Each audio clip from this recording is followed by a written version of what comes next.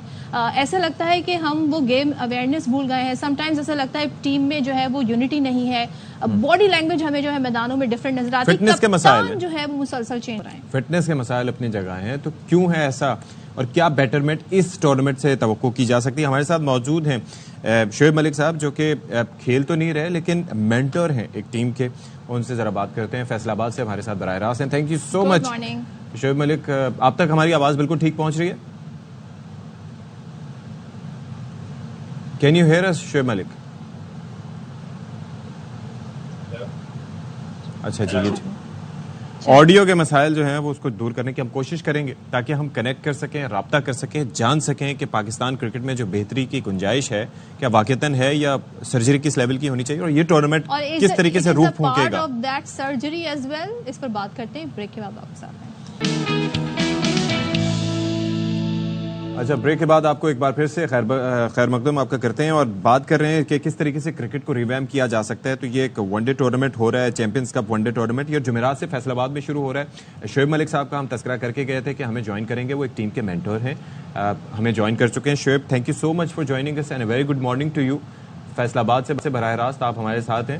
تو بھائی ایک چیز یہ کہ وائی آر یو مینٹرنگ دس, آپ کھیل کیوں نہیں رہے بھائی؟ فٹنس تو آپ کی, ہم آپ کی فٹنس کی مثالیں دیتے ہیں, یہ کیا چکر ہے؟ میں دیکھیں, میں نے تو آلریڈی ریٹائرمنٹ لے لی ہوئی ہے فرام ٹیسٹ کرکٹ اور ون ڈے کرکٹ. اوکے, تو T20 میں کھیلتا ہوں, اور یہ جو چیمپئنز کپ ہونے جا رہا ہے یہ ہے ون ڈے ٹورنامنٹ. سو ون ڈے ٹورنامنٹ میں تو مقصد نہیں بنتا, اور ویسے بھی میں کھیلوں گا تو وہ کسی ایک بندے کا حق بھی جائے گا, اور میں یہ فارمیٹ کھیلتا بھی نہیں, تو لاجک نہیں کوئی بنتی ہے. اور اس لیے میری جگہ کوئی اور کھیلے گا تو ایک اپرچونٹی بھی کریٹ ہوگی کسی ینگسٹر کے لیے جو پاکستان ٹیم سے اگلے 10 سے 15 سال کھیل سکے. تو شعیب, لیکن ابھی تو مسئلہ یہ پڑ گیا ہے کہ جو ٹیم کھیل رہی ہے کسی بھی فارمیٹ میں, متبادل کہتے ہیں کھلاڑی نہیں ہے, اور جو ٹیم ہے وہ پرفارم نہیں کر پا رہی ون ڈے, ٹیسٹ, T20. سو یہ جو ایکچولی چیمپئن شپ ہو رہی ہے, یہ اس کا مقصد بھی یہی ہے, جیسے کہ پی سی بی کہہ رہے ہیں کہ گیم چینجر ثابت ہوگی. ہمارے کھلاڑی پرفارم نہیں کر پا رہے ہیں. اس کی ویسے آپ کی اسیسمنٹ کیا ہے کہ کیوں ایسا ہو رہا ہے؟ کنٹینیوسلی ہم دیکھ رہے ہیں کہ ہار کے بعد ہار کسی بھی فارمیٹ. دیکھیں, ایسا نہیں ہے کہ پلیئرز جو ہے وہ پرفارم نہیں کر پا رہے ہیں, بالکل پرفارمنسز آ رہی ہیں, لیکن وہ ایک یونائٹ ہو کے پرفارمنس جو ہے نا وہ نہیں آ رہی ہے جہاں پہ آپ وہ فنشنگ لائن پار کرتے ہیں. تو وہ ایک تھوڑی سی چیز ضرور ہے, لیکن یہ ہے کہ there is always a room to learn, اور اس طرح کی چیزیں جو ہے وہ ہوتی ہیں. ابھی تھوڑا برا ٹائم چل رہا ہے, بٹ اس کا مقصد بھی یہی ہے ایسے ٹورنامنٹس کا, یہ جو چیمپئنز ٹورنامنٹس ہیں, کہ جہاں پہ سارے پاکستان کرکٹ ٹیم کے پلیئرز جو ہیں وہ جو ہمارے شاہین والے ہیں جس کو ہم اے ٹیم کہتے ہیں, اور اس کے نیچے پہ انڈر 19 ہے, اور بہت سارے ایسے لڑکے بھی ہیں جو انڈر 23 ہیں. تو یہ ایک اچھا کمبینیشن بنے گا. مجھے یہ لگتا ہے کہ جب ہماری نئی پروڈکٹ پاکستان کرکٹ ٹیم سے کھیلتی ہے جا کے, تو ان میں 2-3 چیزیں جو ہیں وہ مسنگ ہیں یا کم ہیں, جس میں ایک پروفیشنلزم آتا ہے, فزیکل فٹنس آتی ہے, گیم اویئرنیس آتی ہے. تو اس طرح کی چیزیں ہیں جن پہ کام کرنے کی بہت زیادہ ضرورت ہے. اور اگر آپ کو کنسسٹنٹ ریزلٹس چاہیے تو جب آپ کی نئی پروڈکٹ پاکستان کرکٹ ٹیم سے کھیلتی ہے, جس کو ہم نیو کمر کہتے ہیں, تو وہ بہت زیادہ نا اس میں ہلا نظر آتا ہے کہ یہ جو اب کمپیٹ کرنا ہے ہائر لیول پہ, تو جو ایکسپوجر ہے وہ مجھے لگتا ہے کہ اس طرح نہیں ہے. تو اسی وجہ سے جو ہے یہ اس طرح کے ٹورنامنٹس رکھے گئے ہیں جہاں پہ 5 مینٹورز کو رکھا گیا ہے. آپ کی پرسنل اسسمنٹ ویسے اس اعتبار سے کیا ہے؟ یہ جو فٹنس کی ہم بات کرتے ہیں, آپ کی ہم مثال دیتے ہیں, دنیا میں پلیئرز ہیں, ایتھلیٹس ہیں, ان کی مثال دی جاتی ہے, اور آپ ابھی بھی اور اس سے پہلے بھی فٹ رہے ہیں, ہمیشہ فٹ رہے ہیں. اب تو یہ ہے کہ اتنے کوچز آ گئے ہیں, پیسہ اتنا انوالو ہو گیا ہے, فیسلٹیز اتنی زیادہ آ گئی ہیں, آپ کی نیوٹریشن کا خیال رکھا جاتا ہے, تو fitness is the basic thing. تو یہ پرسن اسپیسیفک ایشو ہے یا پھر اوور آل ایک کلچر ہے ٹیم کا جس کو درست کرنے کی ضرورت ہے؟ دیکھیں, یہ اوور آل ایک ایسی چیز ہے, اور یہ صرف پاکستان کرکٹ ٹیم کے پلیئرز نہیں, یہ جب نیچے سے لوگ کرکٹ کھیلنا شروع کرتے ہیں تو ان کو تب سے اویئرنیس جو ہے وہ دینے کی ضرورت ہے. دیکھیں, جتنے مرضی اچھے کوچز لے آئیں, جو مرضی اچھا آپ لے آئیں سپورٹنگ سٹاف میں, لیکن جب تک اگر میں خود نہیں اپنے آپ کو بہتر کرنا چاہتا, میں خود نہیں چیزیں سیکھنا چاہتا, تو پھر بہت مشکل ہو جاتا ہے. دیکھیں آپ کے پاس جو ہے انفارمیشن جو ہے وہ ساری آپ کے پاس آتی ہے. مجھے یہ لگتا ہے کہ جو ایک ڈسپلن لائف ہے, اگر آپ ایک دن جو ہے ڈسپلن لائف گزار رہے ہیں اور باقی 3 دن نہیں گزار رہے, تو کبھی بھی کنسسٹنٹ جو ہے وہ ریزلٹس نہیں آتے, آپ کنسسٹنٹ پرفارم نہیں کرتے اپنے پروفیشن میں. تو مجھے یہ لگتا ہے وہ جو ایک پروفیشنلزم والا جو ورڈ ہے وہ ہر چیز کو صحیح کر سکتا ہے. وہ یہ ہے کہ مجھے پتا ہو کہ میری یہ ڈائٹ ہے, مجھے یہ اس طرح ریکور کرنا ہے, اگر مجھے میچ سے پہلے کیا کھانا کھانا ہے. تو اس طرح کی ساری جو چیزیں ہیں وہ اسی لیے ان کے ساتھ جو ہمارے ٹرینرز ہیں وہ ساتھ میں نیوٹریشنسٹ بھی ہیں, بہت سارے ایسے ہیں اسپیشلی میری ٹیم میں جو ہیں, تو وہ ان کو ساری گائیڈنس دیں گے اور دے بھی رہے ہیں تاکہ ان کو پتا چلے. اچھا ایک اور چیز, دور حاضر کی یہ جو کرکٹ ہے اس میں یہ جو مینٹر کا رول ہے یہ ہوتا کیا ہے؟ مینٹورشپ گائیڈنس ہوتی ہے اس میں, کیا مطلب مائنڈ سیٹ کیا ہوتا ہے, کوچنگ ہے, ہوتا کیا ہے یہ؟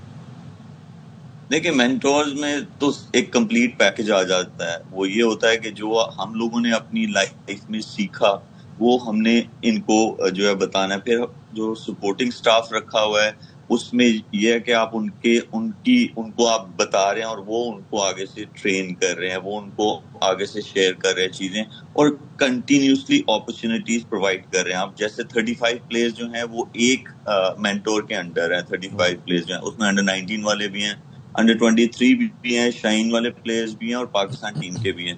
تو جو ایک پوری ٹیم ہے وہ ایک مینٹور کے نیچے جو ہے 35 پلیئرز ہیں.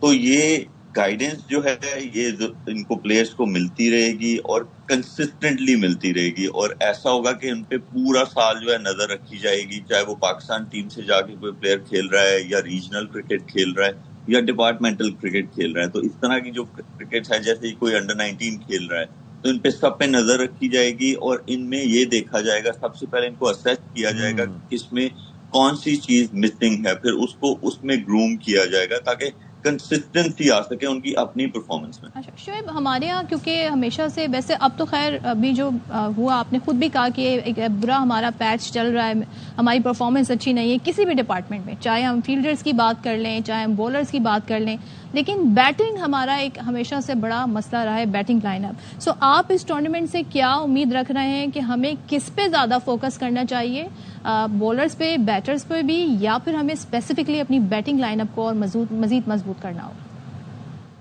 دیکھیے ان آل 3 ڈپارٹمنٹس آپ کو دیکھنا پڑے گا کون سے ایسے پلیئرز ہیں جو فوراً پاکستان ٹیم سے کھیل سکتے ہیں, کون سے ایسے ہیں کہ جن کو گروم کر کے جو ہے وہ کھلایا جائے. تو وہ آپ کو جو ہے دیکھنا پڑے گا کہ یہ جو ٹورنامنٹس ہیں ان میں آپ کے سامنے ہاں بہت سارے ابھی اب ایک پریکٹس میچ جو ہے کھیلے ہیں, اس میں بہت سارے ایسے گلمپسز ہیں کچھ کرکٹرز میں کہ جو ہم ان کو جو ہے اسی اس پہ اور مزید گروم کر کے پاکستان ٹیم میں کھلایا جا سکے. تو دیکھیں چاہیے تو پلیئرز تینوں ڈپارٹمنٹس میں آپ کے پاس پول آف پلیئرز ہونا چاہیے. جتنی زیادہ کرکٹ ہو چکی ہے, اگر ایک بیٹسمین پھر بھی جو ہے بیٹرز جو ہیں وہ 3 فارمیٹس کھیل سکتے ہیں, لیکن پیس بولرز ان کے لیے بہت مشکل ہو جاتا ہے تینوں فارمیٹس کھیلنا سیم انٹینسٹی کے ساتھ. ورک لوڈ ان کا جو ہے وہ بہت زیادہ ہو جاتا ہے. اسی لیے مجھے یہ لگتا ہے کہ جو ہماری بولرز کی پیس ہے وہ نیچے بھی آ جاتی ہے کیونکہ کنٹینیوسلی کھیلتے رہتے ہیں, دیر از نو ریکوری ٹائم, مطلب کوئی ایسی چیز نہیں ہے. تو مجھے یہ لگتا ہے کہ جو پول آف پلیئرز ہے وہ نکالنا پڑے گا, اور اسپیشلی جو آپ کے پیسرز ہیں وہ آپ کو 10 سے 15 پیسرز چاہیے جو تھرو آؤٹ دا ایئر جو ہے وہ ڈفرینٹ فارمیٹس میں کھیل. اچھا ایک چیز تھی کہ ایک پوڈ کاسٹ تھی اس کے اندر سلمان بٹ صاحب کا میں نے سنا تھا کہ وہ جس طریقے سے کہہ رہے تھے کہ عرفان کو جس طریقے سے انہوں نے ورک لوڈ مینیج کیا تھا, تو وہ آپ کو پتہ ہے کہ وہ چیزیں بڑی میٹر کرتی ہیں. اچھا ایک چیز مجھے یہ بتائیے گا کہ کوئی بھی پلان ہو, آپ نے خود کہا کہ اس کی کنسسٹنسی بہت ضروری ہے. یہاں پر بورڈ میں چیئرمین صاحب آتے ہیں, رمیز راجہ صاحب آئے, وہ جونیئر پاکستان لیگ ہوئی, اس کے اندر بھی آپ مینٹر تھے. وہ صرف ایک ایڈیشن ہی ہو سکا کہ اس کے اندر ریونیو کم جنریٹ ہوا, لاسز بہت زیادہ تھے. تو کنسسٹنسی کتنی امپورٹنٹ ہے ملک صاحب؟ دیکھیے کنسسٹنسی بہت زیادہ امپورٹنٹ ہے. اسی لیے اگر آپ دیکھیں تو جو ہم لوگ مینٹورز آئے ہیں وہ 3 سال کے لیے آئے ہیں, اور ہمارا جو کانٹریکٹ ہے وہ 3 ایئرس کے لیے, اور اسی طرح same goes for the players as well. تو اس میں یہ ہوگا کہ ہاں کوئی نئے پلیئرز آئیں گے تو وہ ضرور جو ہے ایڈ ہوں گے, لیکن یہ ہے کہ 3 ایئرس کا یہ پلان ہے, اور مجھے یہ لگتا ہے کہ اس میں 3 سال میں بہت ساری امپروومنٹ آنی چاہیے. اگر ہم اس کو سیم اس میں جو ہے کنسسٹنٹلی جو ہے یہ 3 سال یہ سیم پلان چلے تو مجھے پوری امید ہے کہ اس میں بہت زیادہ کنسسٹنسی آئے گی, بہت سارے پلیئرز ملیں گے. ہاں ایک چیز یہ ضرور ہے کہ جو ہمارا ڈومیسٹک کا جو ہے سیزن ہے یہ ان میں فٹ ان ہوں گے, یہ جو تینوں ٹورنامنٹس ہیں, تو وہ تھوڑا سا بیٹھ کے جو ہے اس کو تھوڑا وہ کرنا پڑے گا, کیونکہ اگر اب وہ تھرو آؤٹ دا ایئر اگر کرکٹ ہی ہوتی رہے گی ڈومیسٹک تو پلیئرز کے پاس کب ٹائم ملے گا, اسپیشلی جب ہم فزیکل فٹنس کی بات کرتے ہیں. تو فزیکل فٹنس کے لیے آپ کو کیمپس لگانے پڑیں گے, ان کو فزیکلی فٹ کرنا پڑے گا, ان کو اچھی جو ہے ٹریننگ کروانی پڑے گی. تو اس کے لیے آپ کو گیپس بھی چاہیے کہ جہاں پہ وہ چیزیں ہو سکیں. ابھی تو ہم دیکھیں تھرو آؤٹ دا ایئر جو ہے وہ کرکٹ ہے, اس کے بعد ڈپارٹمنٹل ہے, پھر ریجنل کرکٹ ہے, تو یہ throughout the air cricket ہے. تو ہمیں تھوڑا تھوڑا بیچ میں جو ہے ان کے کیمپس لگا کے جہاں پہ ان کو صرف یہ نہیں کہ آپ فزیکل فٹنس دیتے ہیں, یہاں وہاں پہ آپ ان کو اویئرنیس بھی دیتے ہیں کہ ایک پروفیشنل ایتھلیٹ کی لائف میں ڈسپلن لائف بہت ضروری ہوتی ہے ٹو گیٹ کنسسٹنٹ ریزلٹس. اچھا, میں ٹائمنگ کی تھوڑا بات کرنا چاہوں گی شعیب, اس ٹورنامنٹ کے انعقاد کے حوالے سے. ابھی ہم نے بنگلہ دیش سے ٹیسٹ سیریز کھیلی, اب اکتوبر میں انگلینڈ سے 3 میچز ہم نے کھیلنے ہیں. اس کے درمیان میں ٹورنامنٹ یہ آئیڈیل ہے یہ ٹائمنگز آپ کے خیال میں, اور یہ کیوں فیصلہ کیا گیا؟ دیکھیں, اگر آپ میری پرسنل اوپینین لیں تو مجھے یہ لگتا تھا کہ جہاں پہ یہ 1 ڈے ٹورنامنٹ ہے یہاں پہ 4 ڈے کرکٹ جو ہے وہ ہونی چاہیے تھی, کیونکہ آپ نے 2 ٹیسٹ میچز کھیلے, پھر اس کے بعد آپ کے پاس گیپ آیا, پھر آپ کا 7 اکتوبر سے انگلینڈ کے اگینسٹ ٹیسٹ میچ ہے. تو دیکھیں آپ جس فارمیٹ کو آپ کھیلنے جا رہے ہیں اس درمیان جو ہے وہ والا فارمیٹ آپ کے ڈومیسٹک کرکٹ میں چل رہا ہو. جیسے انگلینڈ کی ٹیم آ رہی ہے یہاں پہ یا بنگلہ دیش کی ٹیم آئی تھی تو وہ ٹیسٹ سیریز کھیلنے آئے تھے, تو ہمارے پاکستان میں بھی جو ڈومیسٹک ہے وہاں پہ 4 ڈے کرکٹ جو ہے وہ چلنی چاہیے. لیکن یہ پہلے سے پلان ہو چکا ہوا تھا جس کی وجہ سے یہ 1 ڈے ٹورنامنٹ آیا. لیکن اگر آپ آئیڈیلی پوچھیں تو اس دوران جہاں پہ یہ 1 ڈے جہاں پہ یہ چیمپئنز کپ 1 ڈے ٹورنامنٹ ہونے جا رہا ہے یہاں پہ 4 ڈے کرکٹ ہونی چاہیے تھی. لیکن یہ تھا کہ ابھی تھوڑا سا اسکیجول ایسا بن چکا ہوا تھا جس کی وجہ سے اس کو ایگزیکیوٹ کرنا پڑا یہ چیمپئنز 1 ڈے ٹورنامنٹ کو. لیکن آنے والے ٹائم میں ہم سب لوگ جو ہے وہ بیٹھیں گے اور اسکیجولنگ جو ہے پاکستان کرکٹ ٹیم کی جو ان کے انٹرنیشنل ٹورز ہیں یا جو انٹرنیشنل ٹیمز پاکستان آ رہی ہیں ٹل 2027 وہ سارے فائنلائز ہو چکے ہوئے ہیں. تو ہم بھی اب سارے بیٹھیں گے اور جو ٹیم لیٹس سپوز اگر 1 ڈے ٹورنامنٹ کھیلنے یہاں پہ یا 1 ڈے سیریز کھیلنے کوئی ٹیم پاکستان آ رہی ہے تو اس دوران 1 ڈے ٹورنامنٹ چل رہا ہوگا تاکہ ہم لوگ بھی سیم پیج پہ رہیں اور ہمارے جو پلیئرز ہیں جب وہ جا کے سیریز کھیل رہے ہیں یا کسی بھی ٹیم کے اگینسٹ یا پاکستان آ رہی ہے کوئی ٹیم تو وہ ساری جو چیزیں ہیں وہ اکارڈنگلی چلیں, جو فارمیٹ کھیل رہے ہیں وہی سیزن آپ کے ڈومیسٹک میں بھی چل رہا ہوگا. ایک چیز ون لاسٹ تھنگ, یہ جو ٹیلنٹ کو اسکاؤٹ کرنے کا پروسیس ہے, ظاہر ہے کہ آپ اس وقت فیصل آباد میں موجود ہیں, وہاں پر بھی گرمی کافی ہے, ملک کے دور افتادہ علاقوں سے ٹیلنٹ جو سامنے آتا ہے, پیسرز آتے ہیں یا بیٹسمین آتے ہیں, وہ کئی جگہ ایسی ہوتی ہیں کہ جہاں پر رہنے کی فیسلٹیز بھی نہیں ہوتی ان لوگوں کے لیے جو وہاں پر جا کے ٹیلنٹ ہنٹ کرتے ہیں. تو یہ مشکل بنا دیتا ہے اس پروسیس کو, یا اس پہ ابھی بھی اتنا ویگرسلی کام ہو رہا ہے جتنا ہونا چاہیے؟ دیکھیں, کام ضرور ہو رہا ہے. اگر ہم تھوڑا سا پیچھے جائیں تو ہم لوگ ایک ہی چیز پہ بات کرتے تھے کہ جو ہماری نیشنل کرکٹ اکیڈمی ہے وہ صرف لاہور میں ہے, لیکن اب جو ہے آپ کراچی کی بات کریں, سیالکوٹ, فیصل آباد, جیسے پنڈی میں ہے, تو ہر جگہ جو ہے ہائی پرفارمنس سینٹرز جو ہے ان پہ کام ہو رہا ہے, ان کو ریڈی کیا جا رہا ہے. تو اپرچونٹیز جو ہے وہ ٹیلنٹ کے لیے ہر جگہ ہے.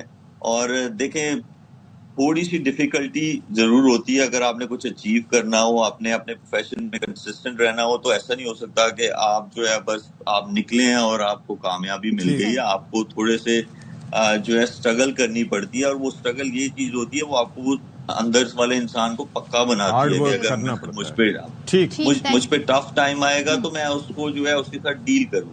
ٹھیک ہے, تھینک یو سو مچ شعیب ملک, اور آئی ہوپ کہ آپ کی مینٹورشپ میں جو ہے ہم دیکھیں کہ بھائی ٹیلنٹ بھی ڈسکور ہو اور ٹیم بھی کچھ بہتر کر سکے, اور پھر کرکٹ میں بہتری نظر آئے. Let's hope for the best. اور دوسری چیز یہ ہے کہ اس میں بہتری اس اعتبار سے آئے کہ کنسسٹنسی رہے. 3 سال کی بات ہو رہی ہے تو 3 سال تک رہے, یہ نہ ہو کہ جونیئر وہ پاکستان لیگ جو تھی اس کی طرح پھر 1 سال میں ہی ختم ہو جائے. چلیں, اسی امید کے ساتھ کہ بہتری آئے گی ہم آپ سے اجازت چاہتے ہیں. اپنا بہت سارا خیال رکھیے گا.